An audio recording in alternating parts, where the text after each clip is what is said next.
Hello everyone, welcome to the channel Ina Talks. I'm happy to have you here, and today this video is dedicated to my dopamine menu. You probably wonder what that is and why it is needed, why it's necessary.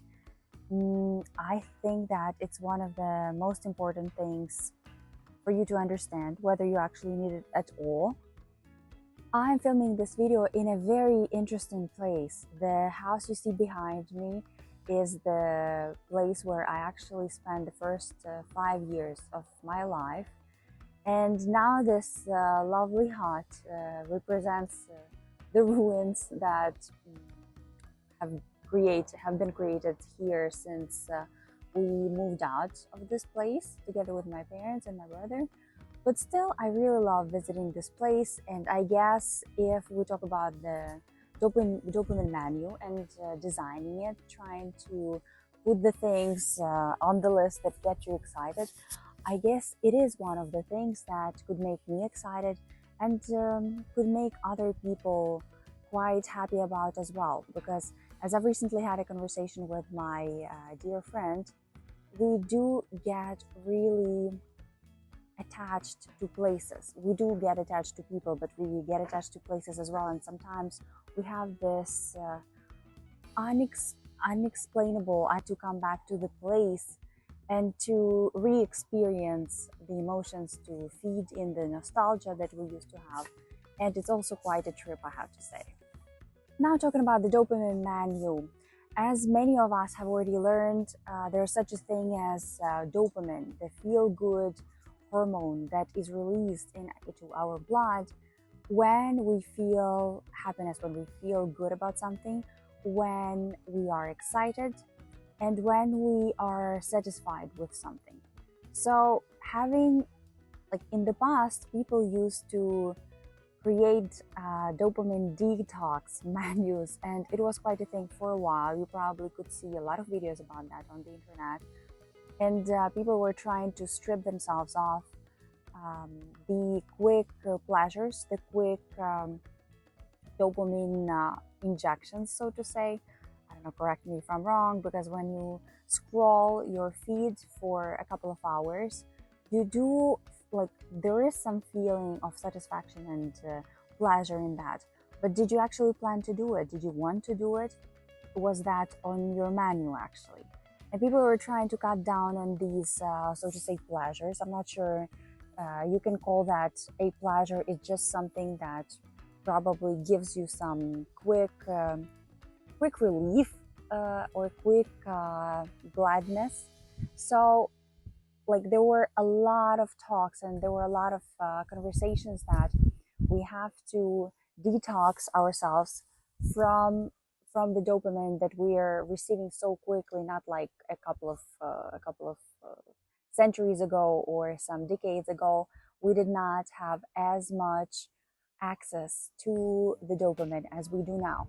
But interesting enough is that recently I've been seeing the tendency for people to actually like conduct so many like dopamine detoxes that they don't have enough happiness and gladness in their lives, that they're trying to put themselves on this hormone feel good hormone diet, but it doesn't work as good as it could, because again, your brain and your whole organism, the system, they're not silly, they're not dumb. Of course they are seeking pleasure, they're seeking the relief from the daily stresses that we are experiencing.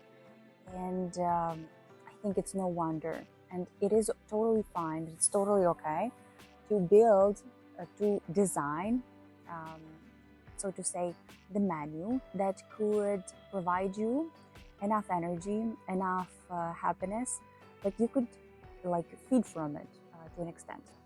Also, lately, I think that we have been dealing with so much stress and so much trauma in our daily lives as mature adults.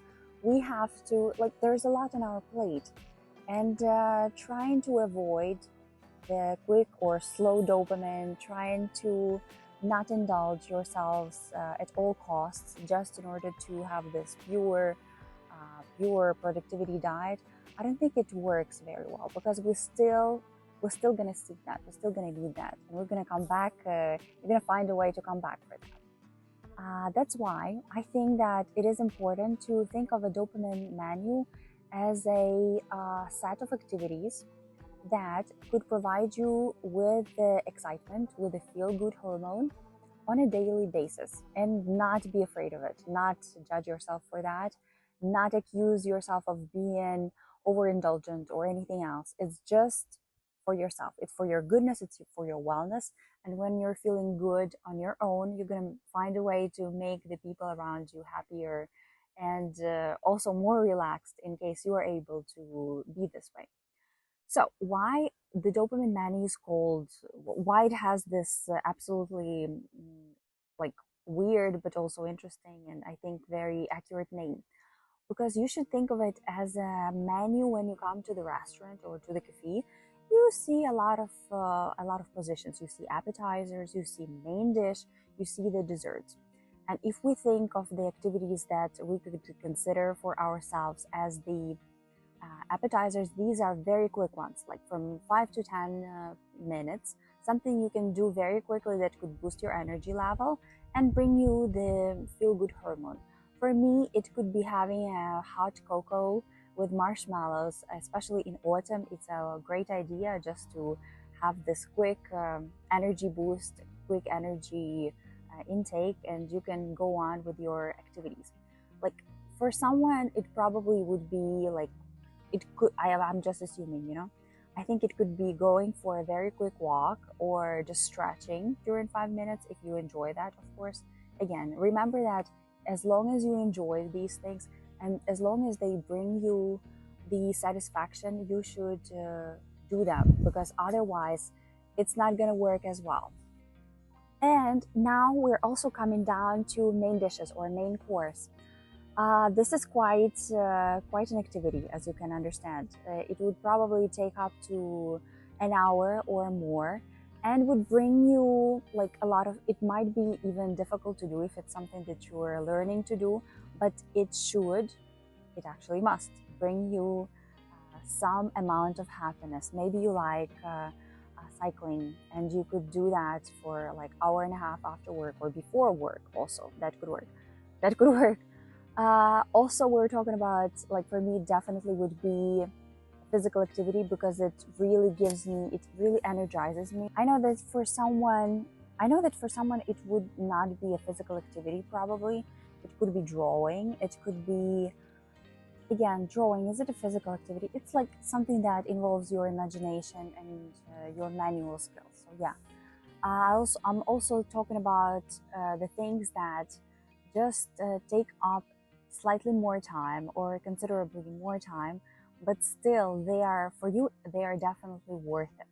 Or it could be an activity that you should think of a list like of activities that made you excited in the past, and revisit that list and see if there's anything that could bring you a similar amount of happiness and pleasure.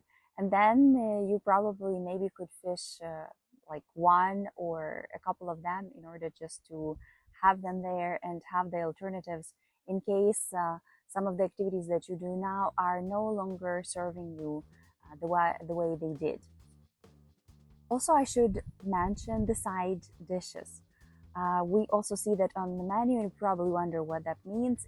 Those are the activities that boost the engagement into the main activities. And what do I mean by that?